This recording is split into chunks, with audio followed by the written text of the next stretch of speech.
la aplicación de Zoom que está aquí. Después te va a aparecer esta ventanita que dice entrar el audio por computadora. Vas a dar clic aquí.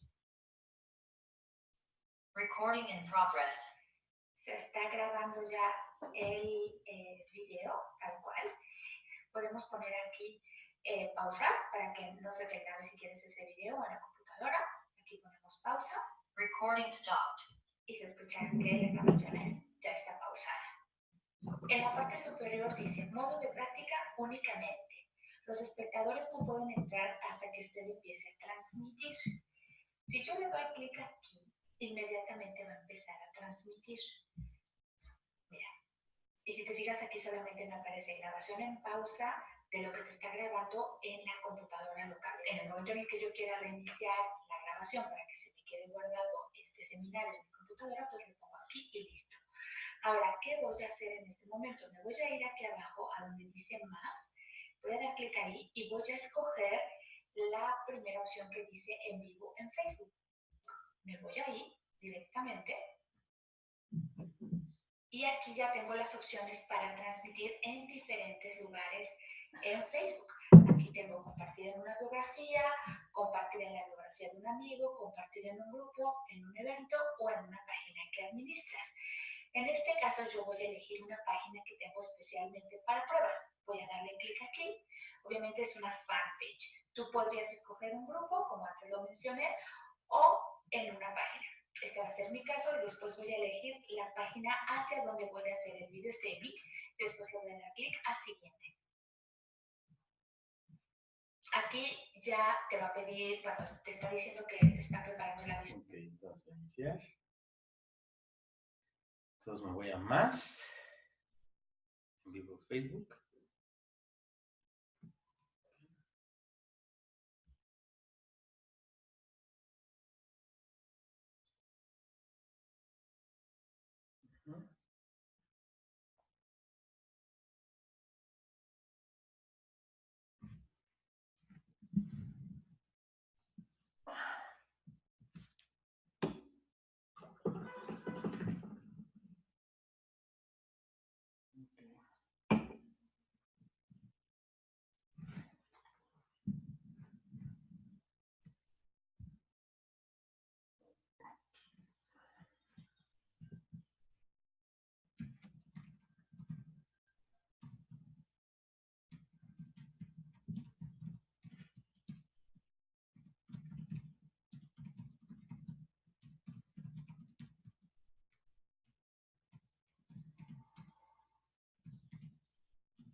La vista previa de la transmisión en vivo.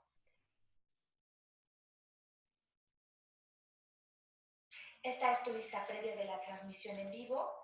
Entonces, aquí tendrás tiempo para poder poner lo que tú quieras. Por ejemplo, sesión, o bueno, por ejemplo, podemos poner webinar de prueba.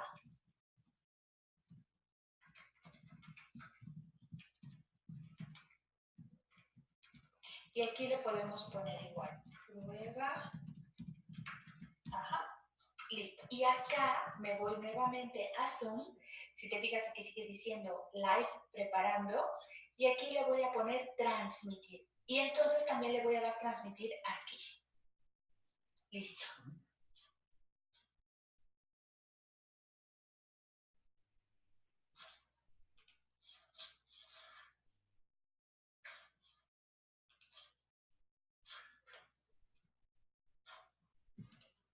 Y luego voy a buscar la página. Aquí está. Y ahí ya tendría que estar el video en vivo. Aquí está el video en vivo. Y me voy aquí. Y aquí aparece en vivo en Facebook. Recording in progress. Ya me está guardando en la computadora. Cuando yo quiera detener la transmisión en directo, lo único que tengo que hacer es, fíjate, detener la transmisión en vivo. Directamente ahí la detengo. Obviamente te despides y todo esto. Y después finalizas la reunión o directamente finalizas la reunión. Y ya está.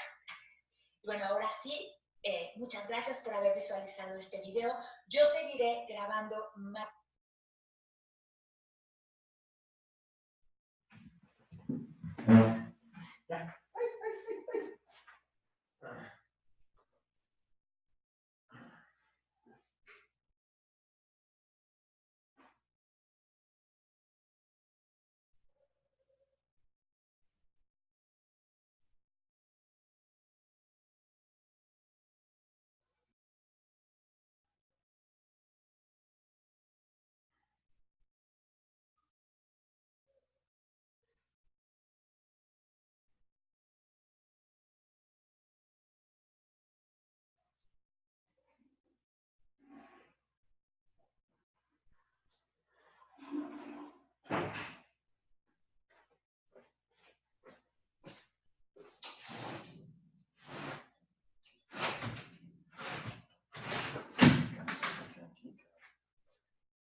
Entonces vamos a Zoom. Vamos a grabar en desktop. Choose, volver.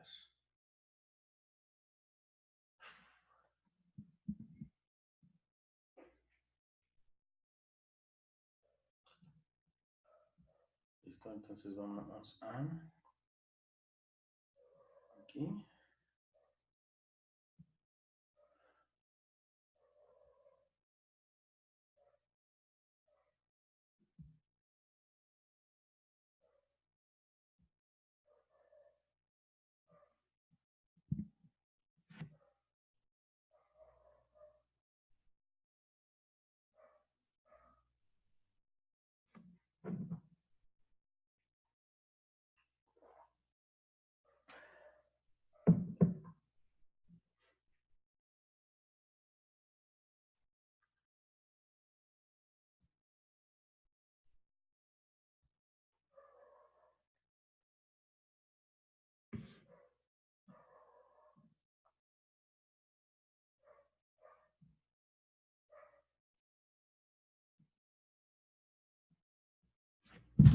Hola, muchísimas gracias por unirse a esta transmisión del Dr. Vago en Facebook Live. Muchísimas gracias por habernos regalado un poco de su tiempo. Y bueno, y la finalidad de esta masterclass del día de hoy, jueves 2 de mayo, es el hecho de repasar algunos puntos muy específicos que cuestionan de forma general en el ENARM. Tenemos casos clínicos para que en el momento de la examinación tengan todos los puntos de esta enfermedad. Comencemos. Entonces, vamos a empezar con una pregunta bastante directa. ¿Cuál de los siguientes pacientes tiene prediabetes? Les voy a pedir que por favor lo contesten en el chat. A, una mujer de 50 años con una hemoglobina glicosilada de 6.8%. B, un hombre de 50 años que tiene una glucosa en ayuno de 113 miligramos sobre decilitro. C, un hombre de 50 años que tiene una glucosa en ayuno de 232 miligramos, 2 horas después a una prueba de carga con 75 gramos de glucosa, o una mujer que tiene una glucosa central de 130 posterior a una carga de glucosa de 75 gramos. Vamos a darles un minuto para contestar, para emular más o menos las condiciones en las cuales se presenta el ENARM. Corre tiempo.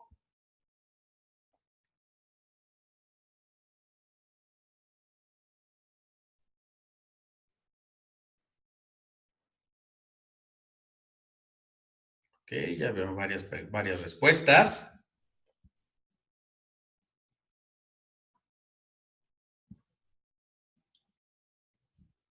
Ya más personas se están animando a contestar. Ok, quedan 30 segundos todavía. Recuerda que, bueno, mientras los que ya contestaron, recuerda que todo el examen nacional ya tiene un formato en especial. No esperamos que sea diferente este de 2019, pero recuerda que las preguntas son de 1 a 3 por caso y solamente son 4 respuestas de opción única, A, B, C, D. Y desde hace más de 12 años, que fue cuando yo hice el examen nacional, ya está prohibido ninguna de las anteriores, todas las anteriores. o respuestas en negativo, ¿no? Entonces, deben de ser siempre tus preguntas 4 opciones de respuesta, A, B, C, D, y no se puede A y C juntas, ninguna de todas las anteriores. Ok, bueno. La respuesta correcta, la mayoría la tuvo la contestó de forma adecuada. Es un hombre de 50 años, que tiene una glucosa en ayuno de 113 miligramos. Recuerda, la pregunta fue, ¿cuál de estos pacientes tiene prediabetes? No, ¿qué paciente tiene diabetes? Como por ejemplo, otra vez la paciente de A o el paciente de C, ¿no? Es, ¿qué paciente tiene prediabetes? La finalidad de identificar de forma temprana la prediabetes es que estos son los grupos de pacientes que tienen más riesgo de desarrollar diabetes mellitus en el futuro. Y los criterios diagnósticos son cualquiera de los 3 siguientes. 1, que el paciente tenga una glucosa en ayuno entre 100 y 125 miligramos sobre decilitro.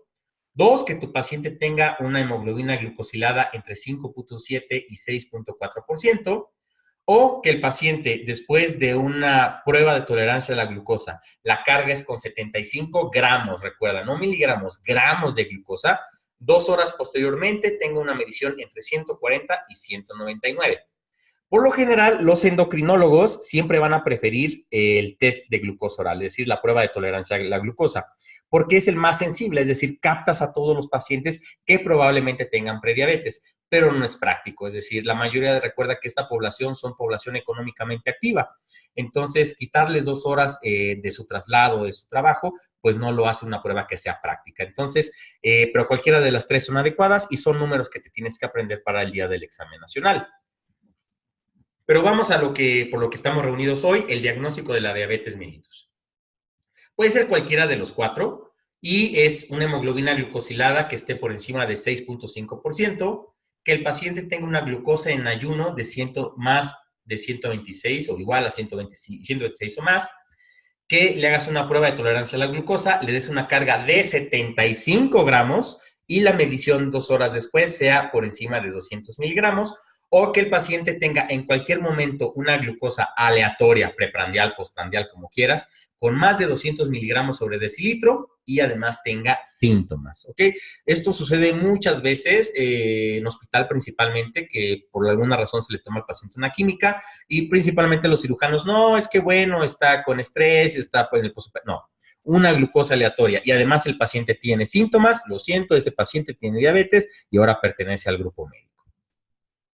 En ocasiones, vamos a querer la mayoría de las veces, si el examen no fue equívoco, corroborarlo con 2 estudios diagnósticos.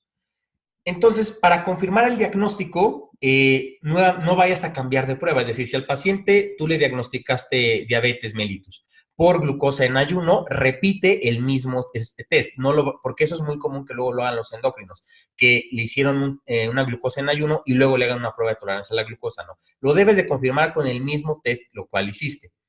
En ocasiones, si los dos estudios confirmaron la presencia de diabetes, entonces pues no hay nada más en el algoritmo, este paciente tiene un diagnóstico de diabetes mellitus. Si eso es raro, si en algún momento tu paciente tiene discordancia entre alguno de los 2 test, porque por alguna razón lo utilizas de forma diferente, siempre repite aquel estudio el cual superó el límite. Es decir, no te vayas a ir a que el paciente, no, es que en este sí tiene más de 126 en ayuno, pero en este salió en 100, entonces tiene prediabetes, no tiene diabetes. No, no se trata de eso. Recuerda que lo que quieres es detectarlo de forma temprana y poder darle el tratamiento adecuado a este paciente. Entonces, si tienes discordancia entre alguno de los estudios, siempre tienes que repetir aquel que superó el límite. Me acuerdo cuando la ADA, por allá del 2008, 2009, empezó con el diagnóstico de diabetes mellitus y la monitorización con la hemoglobina glucosilada. Existía un grupo de endocrinólogos los cuales mencionaron que la hemoglobina glucosilada no era la panacea y de cierta forma tenían razón. Es muy práctica para dar el seguimiento, incluso el diagnóstico de los pacientes, pero siempre vamos a tener problemas si el paciente tiene alguna alteración de la hemoglobina. Es decir, pacientes que tienen hemoglobinopatías, es decir, como drepanocitosis, algún tipo de porfiria, pacientes que tengan talasemias, que de hecho la talasemia, siempre que lo leemos parece que son enfermedades europeas, pero después de la deficiencia de hierro, la talasemia es la segunda causa de anemia en México, en la Gran Tenochtitlán. Entonces, y esto es por los grupos inmigratorios principalmente italianos de Europa Central. Entonces, te vas a tener problemas para hacer el diagnóstico adecuado con talasemias, hemoglobinopatías, pacientes que tienen proliferación o recambio rápido de eritrocitos, como es el caso de los embarazos, pacientes con sangrados, y esto sucede mucho en aquellos pacientes que nos piden valoración por parte de medicina interna del servicio quirúrgico. Ten precaución en interpretar esta hemoglobina glucosilada, sobre todo si tuvieron sangrados muy profusos, pacientes que han tenido transfusiones, porque tal vez el donador tenía alteraciones de la glucosa y no es tu paciente. Y además recuerda que hay grupos de pacientes que reciben factores estimulantes como la eritropoyetina, pacientes con cáncer o pacientes con enfermedad renal crónica. Tal vez la medición de hemoglobina glucosilada no sea la mejor opción para hacer el diagnóstico. Entonces, ten precaución porque tienes otros tests para hacerlo, glucosa en ayuna o una prueba de tolerancia a la glucosa. Bueno, si la diabetes es un gran problema, pues existe ciertas posturas para hacer o no un tamizaje en aquellos pacientes que son asintomáticos adultos. Existen dos vertientes. La ADA menciona que debes hacer tamizaje para diabetes en todos aquellos pacientes que pues tengan obesidad, IMC de más de 25, sobrepeso y un factor de riesgo, los vamos a ver más adelante. Y esto lo tienes que iniciar a los 45 años de edad, si el paciente no tiene el IMC por encima de 25, y posteriormente cada 3 años si esto es normal.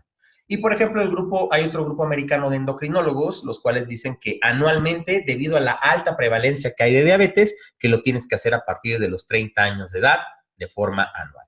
No, esto no te lo van a preguntar porque de forma general, si existe alguna controversia, principalmente en dos guías, no lo cuestionan. Me parece que las guías mexicanas ni siquiera las mencionan. Factores de riesgo para diabetes mellitus, porque mencionamos IMC y un factor de riesgo. Bueno, que tengas un familiar en primer grado. Todos tenemos en México, la raza de bronce, tenemos a alguien que tiene diabetes o conocemos a alguien con diabetes. Es una enfermedad bastante prevalente. IMC de más de 25, pero eso es para los caucásicos. Para los asiáticos es por encima de 23. Y ese es el gran problema. Recuerda que la raza de bronce, luego vamos a ver los criterios de ATP para síndrome metabólico, todavía se siguen utilizando en algunos grupos médicos, pero parece que el comportamiento del grupo mexicano, es decir, de nuestra raza de bronce, es más parecido al asiático. Y que eso pues, nos tumbaría a varios, porque pues, las medidas de cintura-cadera pues, son mucho más pequeñas que para los caucásicos.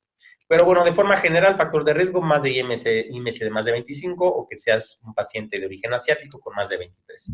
Antecedentes en tu familia, antecedentes tuyos de prediabetes, que tengas hipertensión, dislipidemia, principalmente o baja el HDL o elevación de los triglicéridos. Recuerda que la correlación entre estos dos lípidos es completamente proporcional, es inversamente proporcional. Si quieres mejorar la HDL, pues tienes que disminuir los triglicéridos.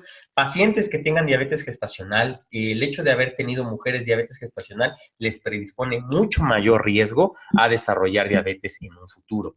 Pacientes con síndrome de ovario poliquístico, el grupo etario, los latinos, es un grupo que tiene gran característica por desarrollar diabetes, y pacientes que tienen enfermedad cardiovascular, es decir, pacientes con cardiopatía isquémica, son aquellos grupos de pacientes que tienen mayor predisposición a tener diabetes. Ok, vamos con una segunda pregunta. Un hombre de 18 años de edad que tiene una nocturia bastante grave, se para muchas veces a ir al baño y tiene mucha sed.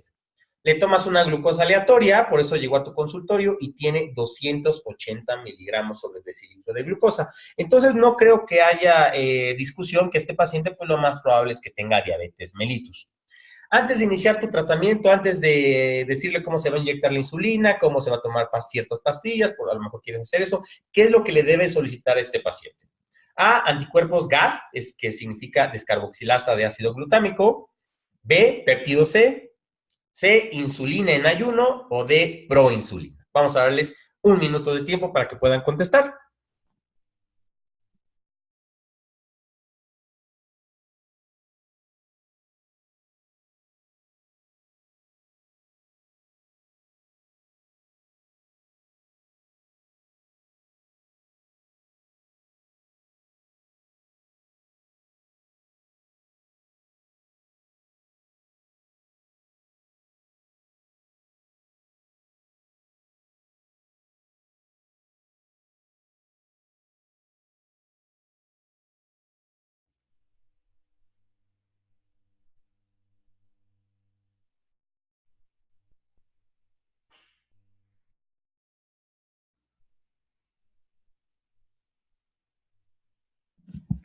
10 segundos.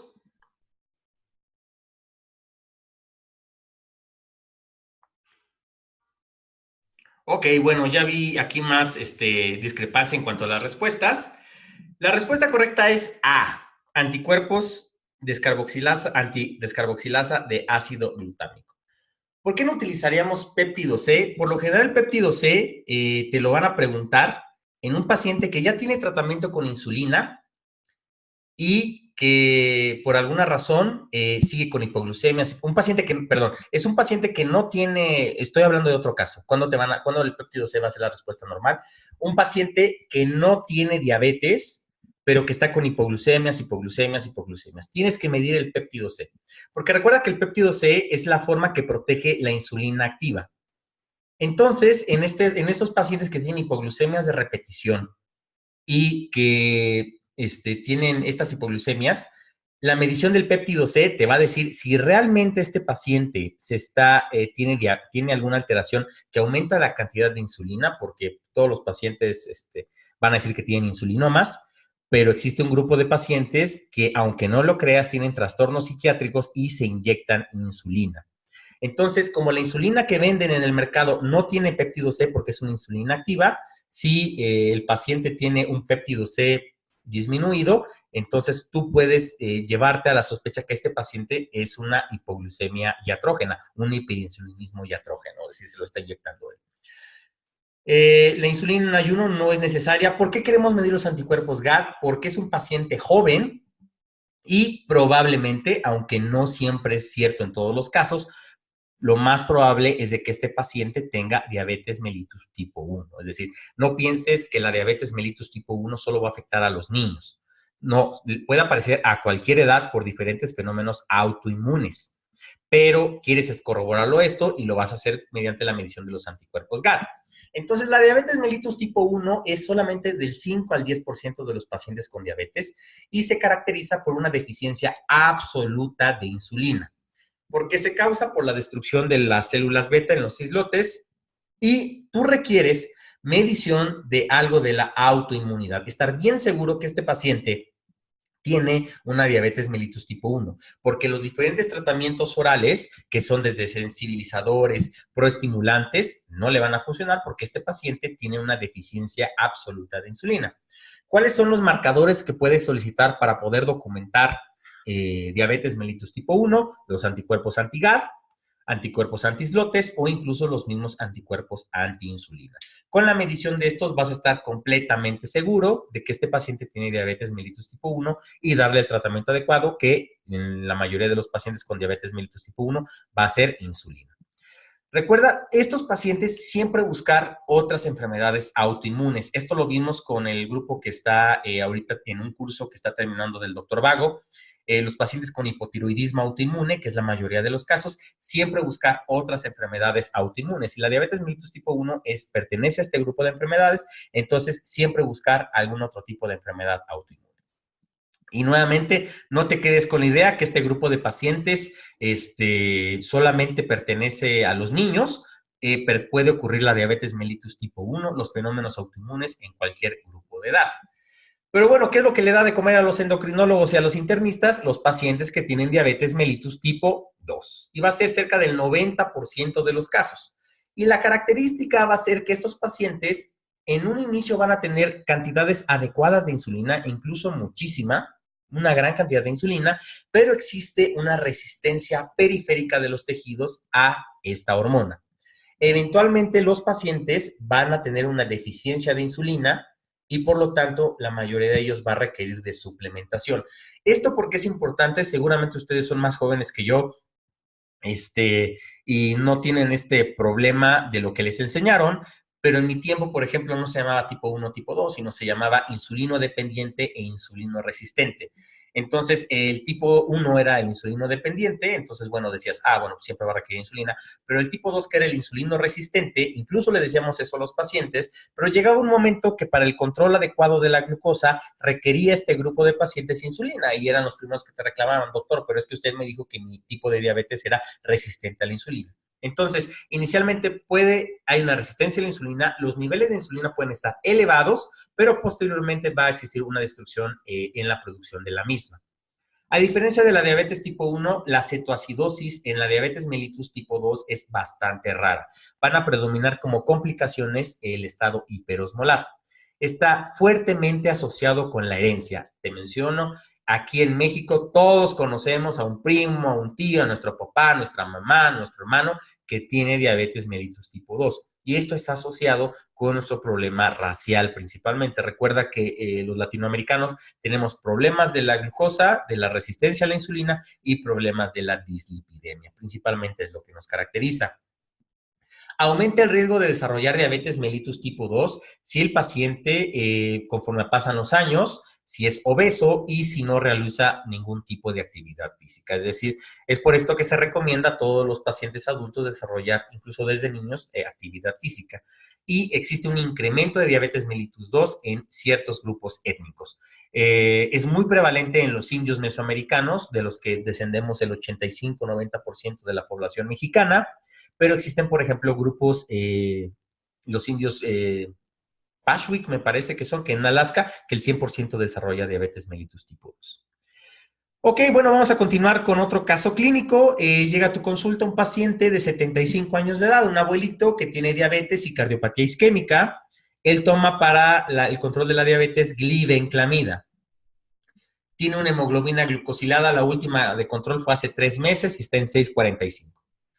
Hoy acude, lo llevó su nieta porque le duele la cabeza, está confundido, especialmente en la mañana, y la hemoglobina glucosilada el día de hoy, bueno, pues está en 6%. Y la creatinina está elevada en 1.9 porque su basal no era esa, era menos de. Entonces, ¿cuál es tu recomendación para este paciente de 75 años de edad con los síntomas que te acabo de mencionar? A, que continúe su tratamiento actual. B, que detenga la glibenclamida y que inicie la glipizida. C, que continúe la glibenclamida y además que agregue metformina. O D, que suspenda la glibenclamida. Vamos a darles un minuto, por favor.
Ok.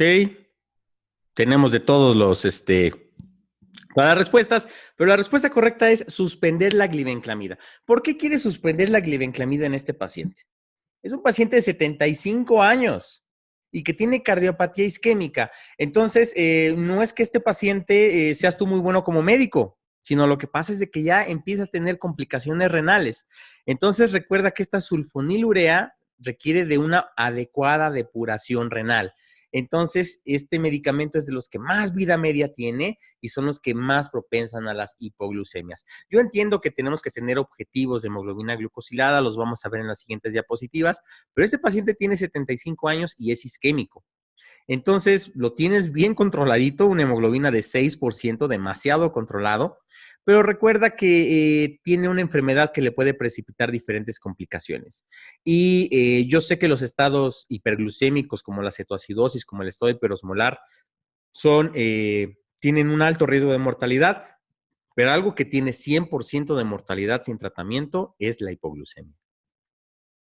Entonces, ten mucha precaución con este grupo de pacientes. El evaluador lo que te quiso llevar es de que es un paciente que tiene algún factor predisponente para que no seas tan estricto en tus controles, es decir, que tiene 75 años de edad y que tiene cardiopatía isquémica. Ok, vamos a continuar con la otra pregunta. Una mujer de 80 años que tiene cardiopatía isquémica y tiene diabetes mellitus tipo 1. Utiliza 20 unidades de insulina glargina como basal y además utiliza algunas unidades de insulina lispro de 3 a 6 preprandial. Sus glucosas han estado de la siguiente forma. Ok, te voy a dar 30 segundos para que veas. Está en ayuno, comida, cena y la última columna era merienda. Así han estado las glucosas de la paciente. Tiene una TA de 126,86, una LDL de 96, un IMC de 22 y tiene su hemoglobina glucosilada de 6.9%. ¿Cuál es tu recomendación respecto al tratamiento con insulina que tiene esta paciente? Tiene una insulina basal y además tiene una insulina preprandial. A, que continúe el tratamiento actual, está completamente bien controlada. B, disminuir la glargina, que es la insulina basal. C, revisar glucosas postprandiales. O D, incrementar la dosis de insulina lispro en la cena específicamente. Vamos a darte un minuto para que analices la pregunta. Tómate el tiempo necesario dentro de este minuto a partir de ya.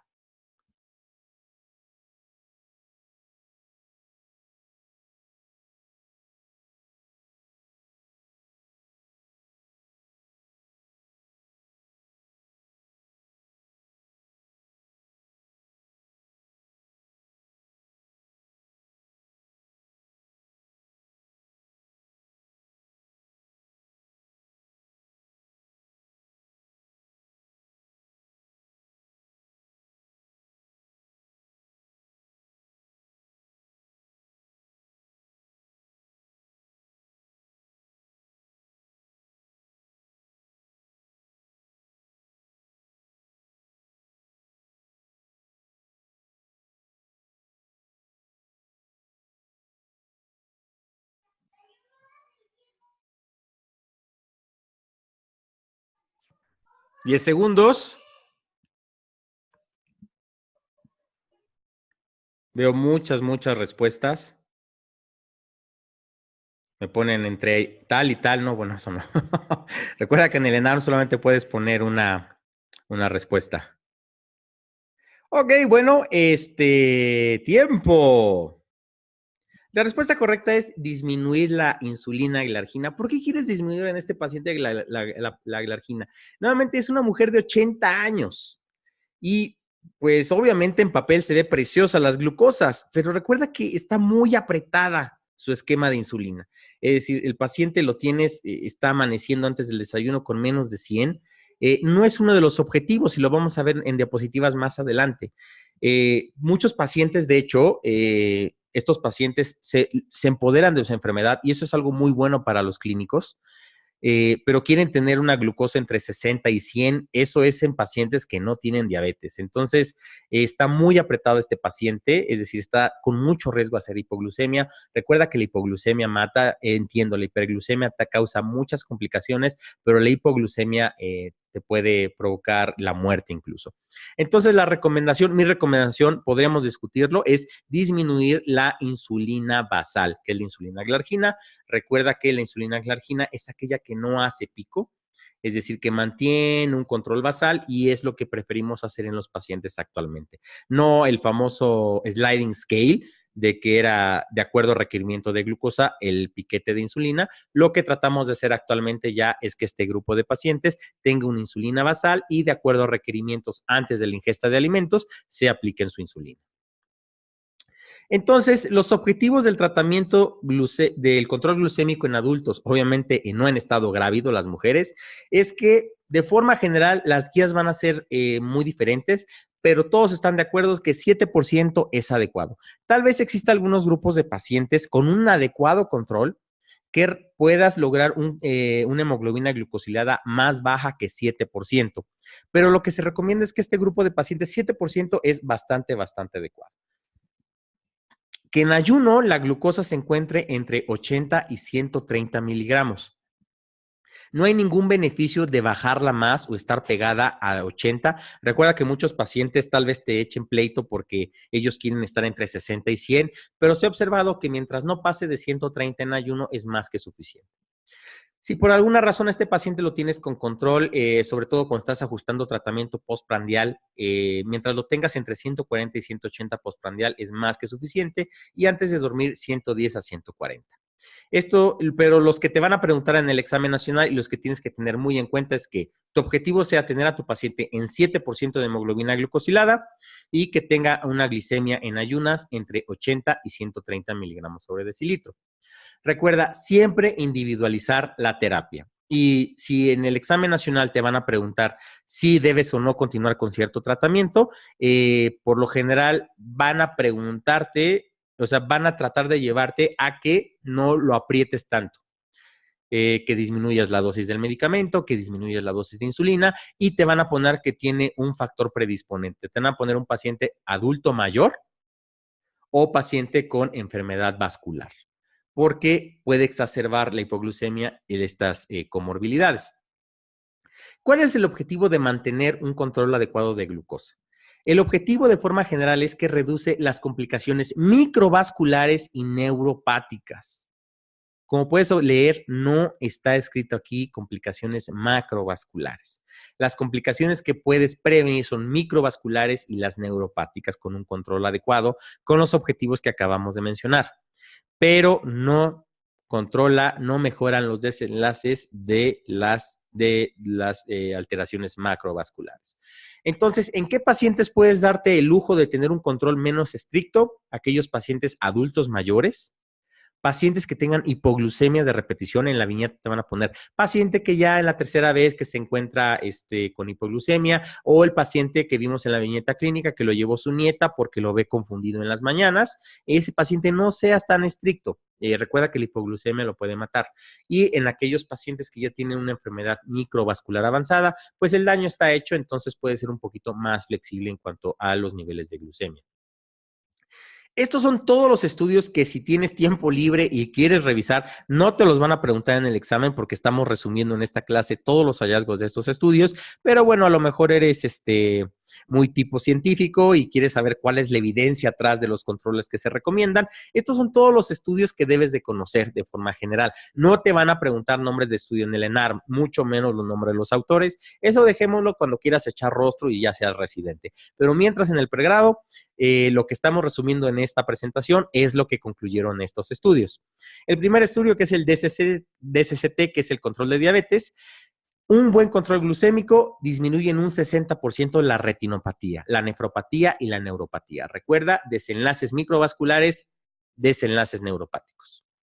Existe un estudio, todos estos estudios son añejísimos, principalmente el UCA-PDS, es el estudio que en el R1 de endocrinología te tienes que memorizar. Bueno, ellos encontraron que, bueno, la reducción del control glucémico sí disminuye, pero no es 60%, ellos encontraron que fue 25%. Y los estudios más recientes, por ejemplo, el ACORD, encontró, el ACORD se tuvo que suspender porque el control estricto de la glucosa, es decir, mantenerlos por debajo de 100, aumentabas la mortalidad.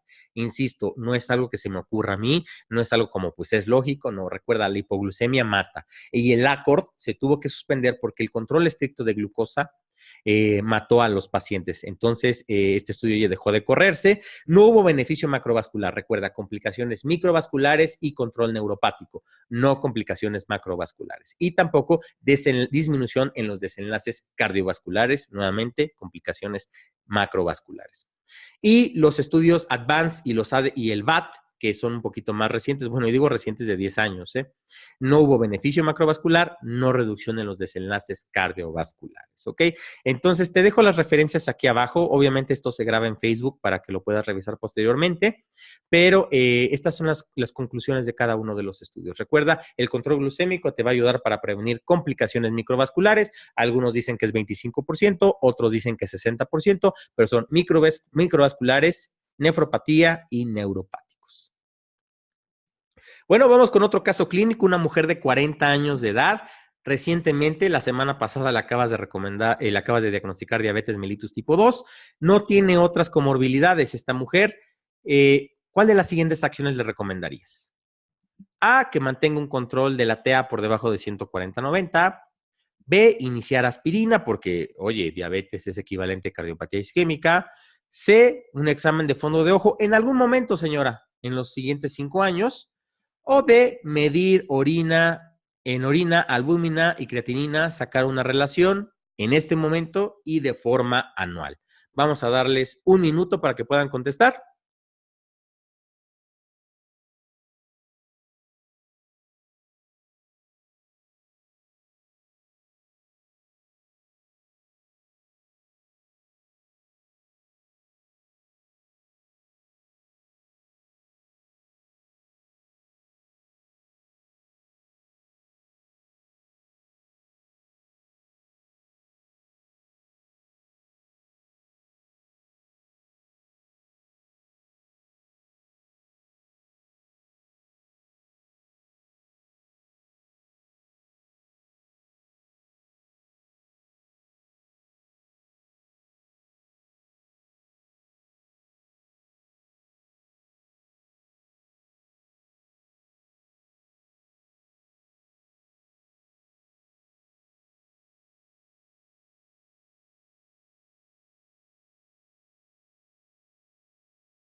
La respuesta correcta es D. Medir en orina, albúmina, creatinina, sacar una relación en este momento, señora, y de forma anual.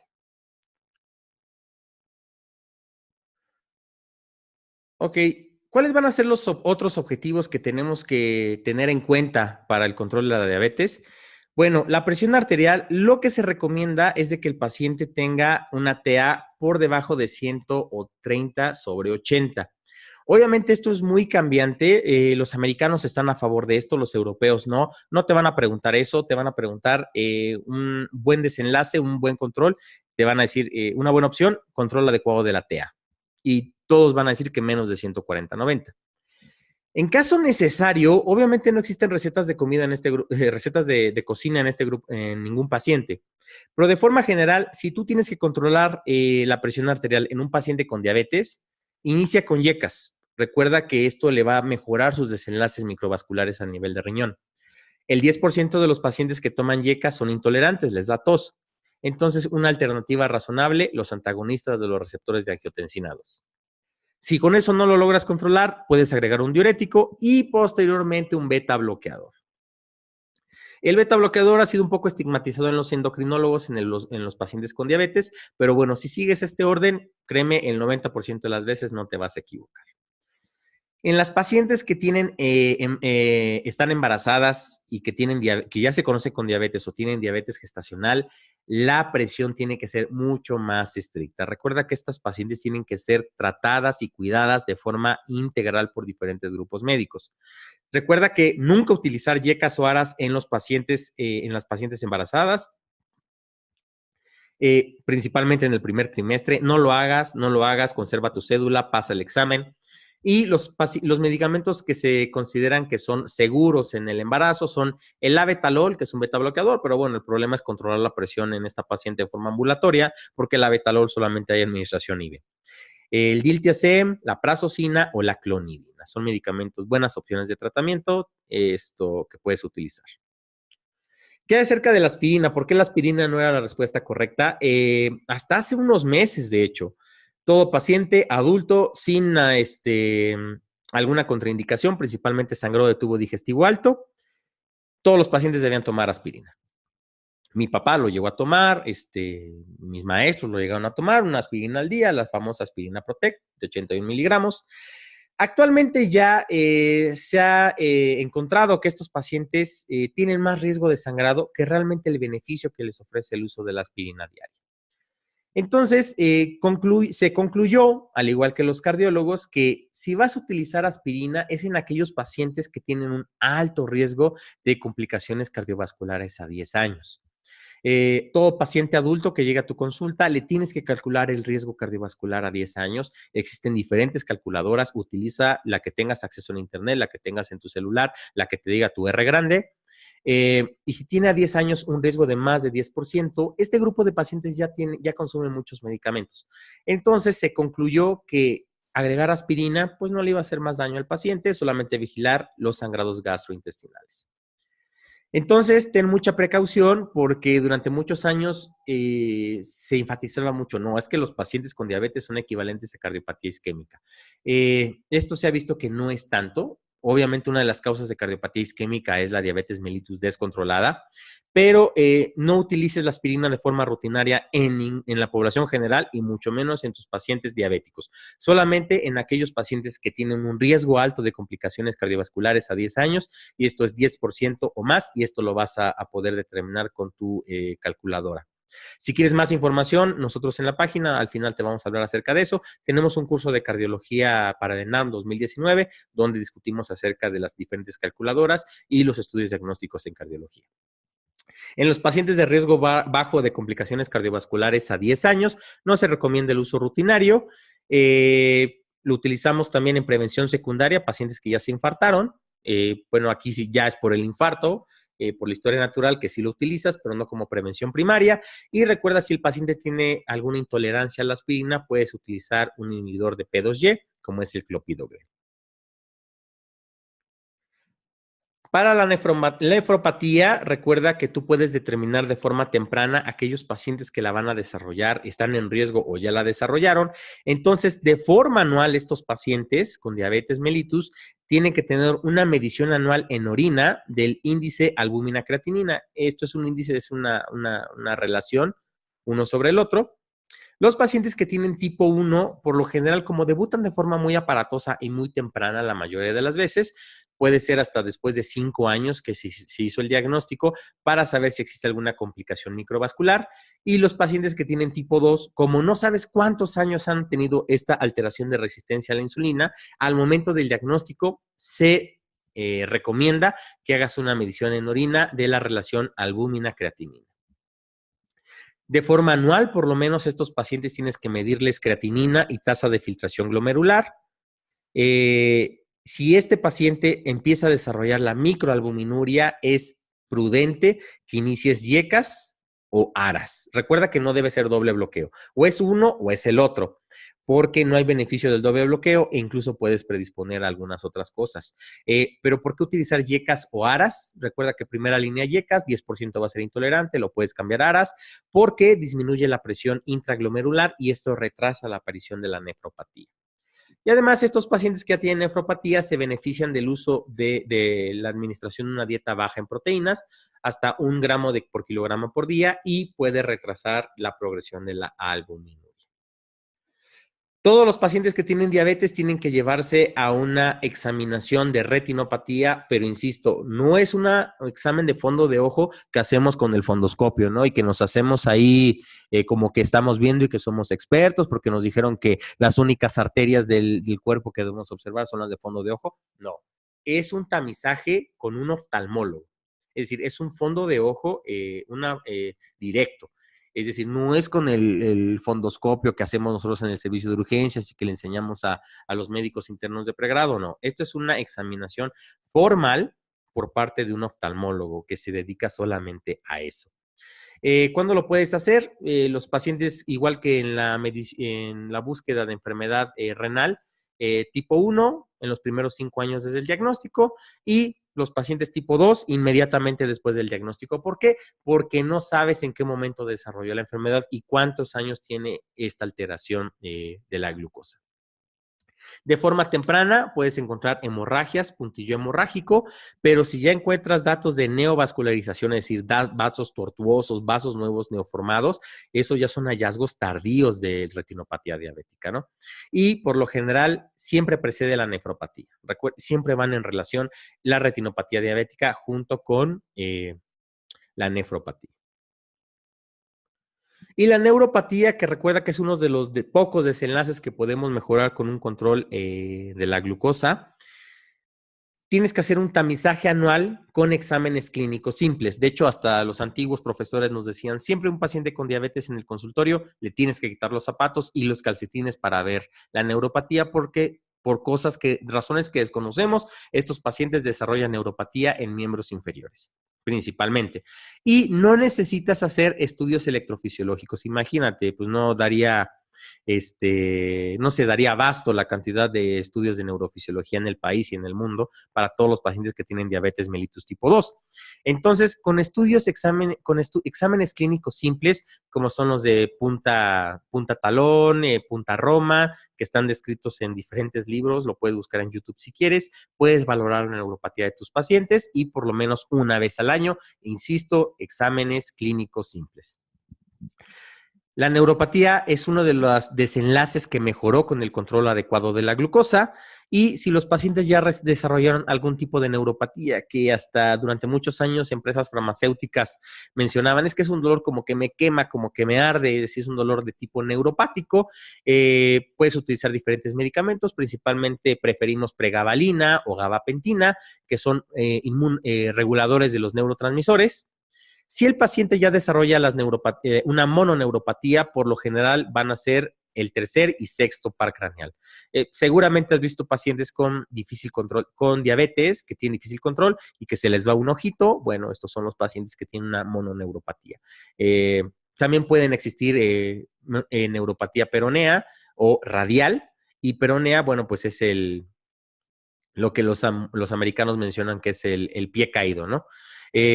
Pero muy, muy característico, pacientes que conoces o personas que conoces, que lo más probable es que tengan diabetes, tienen una mononeuropatía y afecta al tercero y sexto par craneal, ¿no? Entonces van a ser los pacientes que se les va un ojito y esto es por una diabetes con mal control.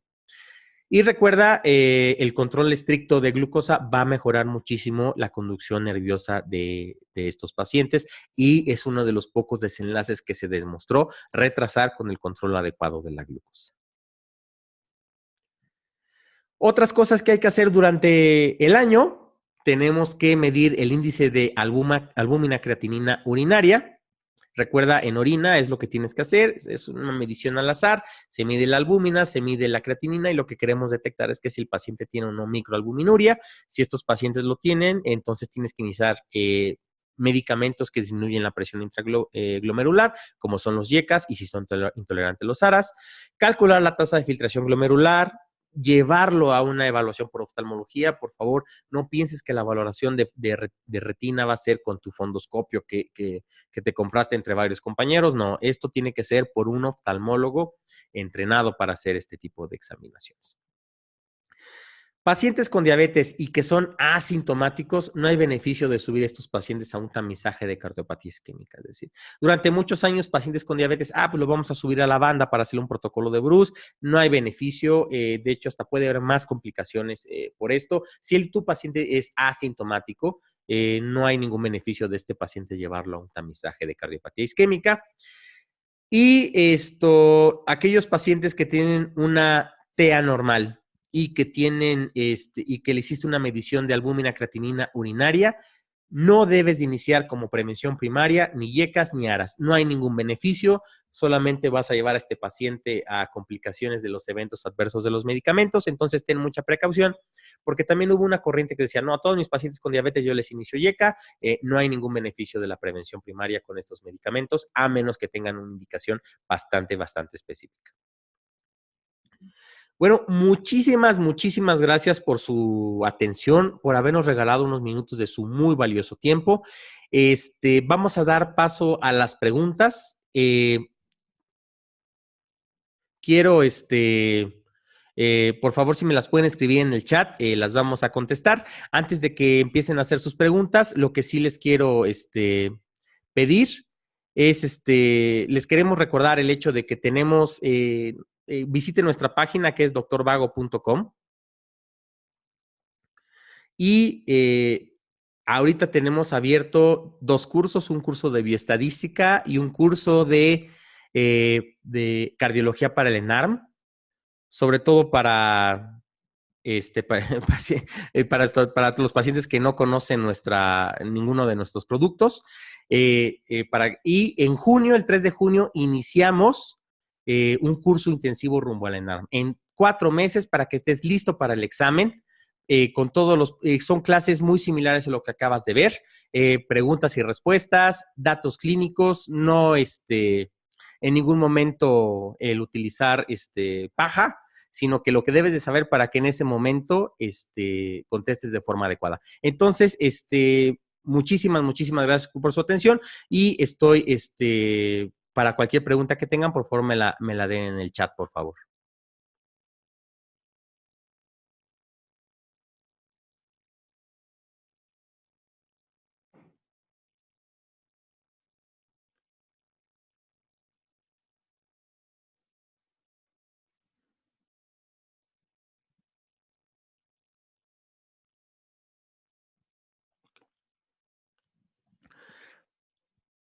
Ok, bueno, la primera pregunta me dicen, quisiera saber cuál es la función, espero que sea, de la hemoglobina glucosilada en el seguimiento del tratamiento farmacológico. Sí, bueno, como puedes, ¿te acuerdas en los objetivos que mencionamos aquí?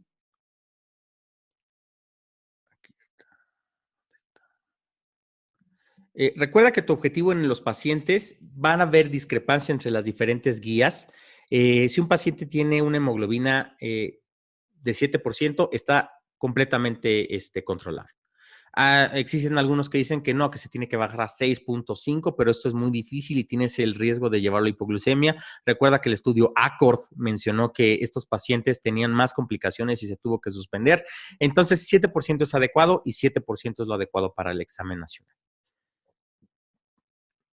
Segunda pregunta, paciente con diabetes gestacional, ¿se ha demostrado beneficio con algún tipo de hipoglucemiante oral o se debe iniciar con insulina? Estas pacientes requieren insulina. Requieren, de hecho, una dieta muy especial, pero por lo general estas pacientes las vamos a controlar con insulina y además la glibenclamida principalmente tiene en el primer trimestre efectos teratógenos, ¿no? Entonces, estos pacientes se controlan ya con diabetes gestacional y de hecho ya el control con insulina ya es bastante fácil. Existen algunos dispositivos que se ponen aquí en el hombro, solamente se da un piquete y queda una cámara reservorio en el cual tú te inyectas la insulina y las pacientes pueden ver su glucosa en su celular. Ha avanzado bastante esto y la recomendación es insulina siempre, tanto para la vida diaria como para el examen. Otra pregunta, doctor, en una de las preguntas se planteó, ok, sobre el efecto Somogy y el efecto del alba. Sí, esto le gusta mucho preguntar a los viejitos. Hay pacientes que, por ejemplo, desarrollan diabetes, tienen diabetes y amanecen con hipoglucemia, como a lo mejor el paciente que le pusimos. Bueno, estos pacientes tal vez tratar de disminuir la dosis de insulina nocturna, y hay otros pacientes que amanecían con hiperglucemia y entonces estos pacientes aumentaron la cantidad de insulina nocturna. Esto sucedía antes cuando, esto sucedía mucho cuando no existían las insulinas modernas que tenemos actualmente. Como ya los pacientes, la mayoría, el 100%, debe de tener una insulina basal que no hace pico, ya no es tan común que veamos estos efectos Somogy y el efecto del alba. Esto sucedía mucho en los 80s, 90s. Bueno, en México todavía se retrasó un poquito por la aparición de los nuevos medicamentos, pero los pacientes ya con estas insulinas basales ya es muy raro que tengan estos fenómenos y ya no lo preguntan casi en el examen. Muchas gracias. Otra pregunta. Leí en un artículo donde si a un diabético se le hacía perder peso importante, podía retrasar e incluso comentaba que se podía curar por un reajuste metabólico. De hecho, dentro de las recomendaciones de los pacientes con diabetes, es que deben de tener ejercicio adecuado. Recuerda que uno de los factores de riesgo es el sedentarismo en este grupo de pacientes. Entonces, la evidencia está un poquito más hacia hipertensión, que la famosa dieta DASH y el ejercicio podía incluso prevenir que iniciaras medicamentos en este grupo de pacientes, pero como las complicaciones de la hipertensión son a más largo plazo, en los pacientes que tienen diagnóstico de diabetes, además de iniciar dieta adecuada y ejercicio, combatir el sedentarismo, la mayoría de las guías recomiendan que sí inicies tratamiento. Si el paciente logra reducir, mejorar su glucosa, su control glucémico y tal vez no requiera medicamentos, pues adelante. Pero recuerda que ya es un problema metabólico. Entonces, esto es como, por ejemplo, algunas enfermedades en las cuales si ya supera cierta barrera, eso ya va a ser para siempre, una cosa similar en diabetes. Entonces, no se me haría prudente, por ejemplo, tener un paciente que debuta con 300 de glucosa y solamente darle, por ejemplo, ejercicio, ¿no? Ok, otra pregunta.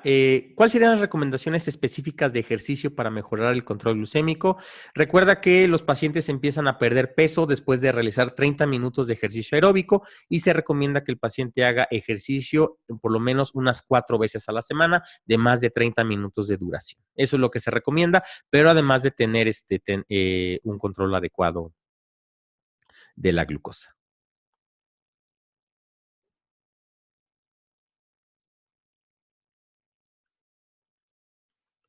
No sé si existe alguna otra pregunta por parte de los panelistas. Otra pregunta, doctor.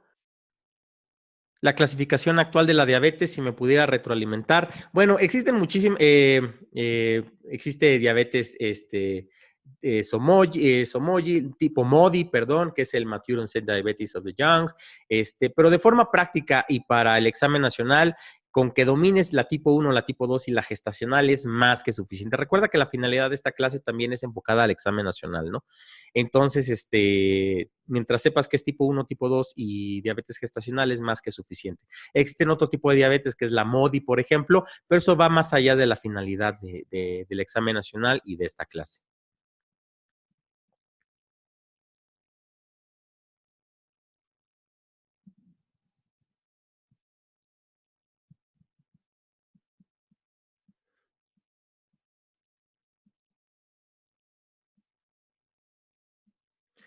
Las guías de práctica clínica. Ok, bueno, una cosa que sí les quiero que quede claro. El examen nacional no está basado solamente en las guías de práctica clínica. El CENETEC, aquí se los voy a escribir, el CENETEC, que es el que se encarga de realizar las guías de práctica clínica, es parte de la bibliografía que se puede utilizar para el examen nacional. Pero cuando se juntan a los evaluadores, que se encierran a estos evaluadores, se les da toda la bibliografía y puede ser de que utilicen el CENETEC, pero no necesariamente. Entonces, no se vayan con esa finta de que solamente estudiar las GPCs y recuerda también la finalidad es el hecho de que tengas una muy buena práctica clínica, una muy buena actualización y yo no me preocuparía tanto por el CENETEC y no tiene que estar diferente a lo que acabamos de mencionar. Este año se van a actualizar algunas guías CENETEC. De hecho, yo conozco fue residente junto conmigo, Gino Sosa, que es actualmente el coordinador de las guías CENETEC. Pueden encontrar su correo si quieren en internet. Si no me creen a mí, escríbanle y van a ver que les va a contestar. Yo acabo de hablar con él hace 2 días. No está basada en las guías CENETEC. Es una de las bibliografías que pueden utilizar los evaluadores, pero quítense esa idea, por favor.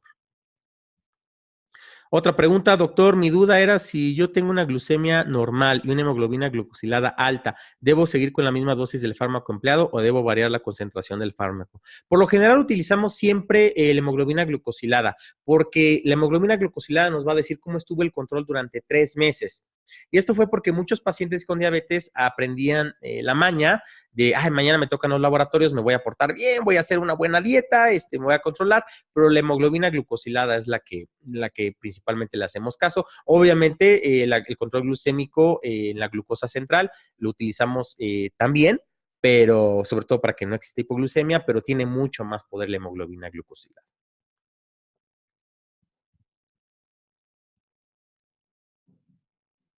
¿Alguna otra pregunta?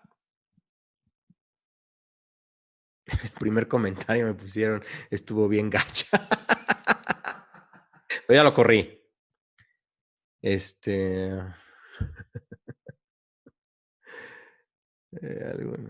¿Alguna otra pregunta?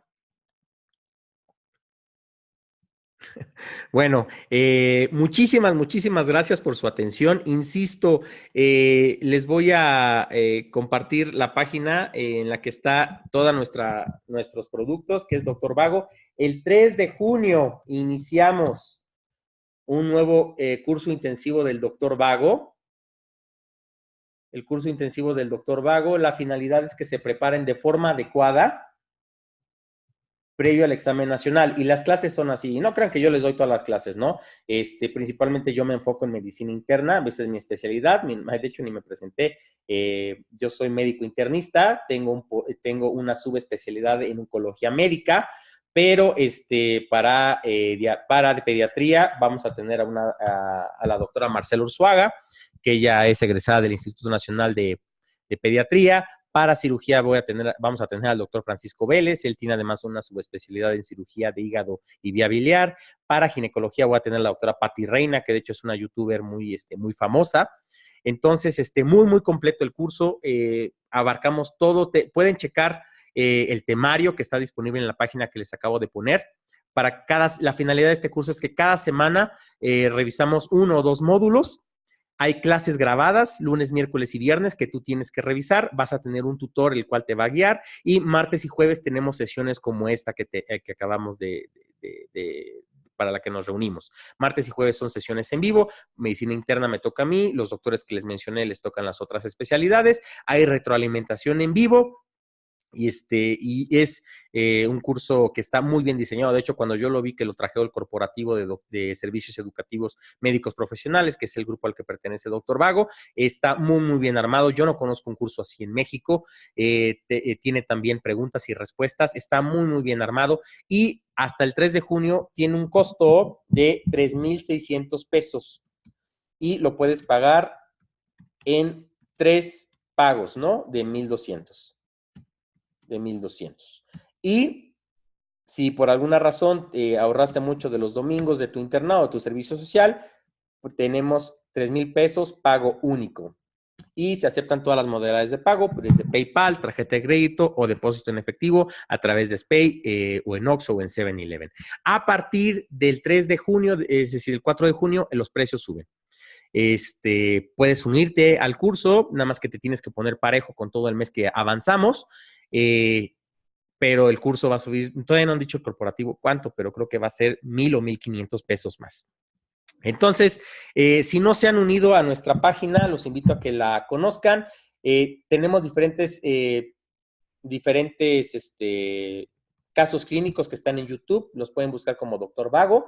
Y si por alguna razón no conocen, quieren tener todos los casos clínicos que tenemos disponibles, por favor, entren en esta dirección. Ahí les va a dar el acceso a los casos clínicos que tienen y para que se suscriban al curso, para que conozcan las diferentes ofertas educativas que tiene el Dr. Vago. Nuevamente, muchísimas, muchísimas gracias por su asistencia.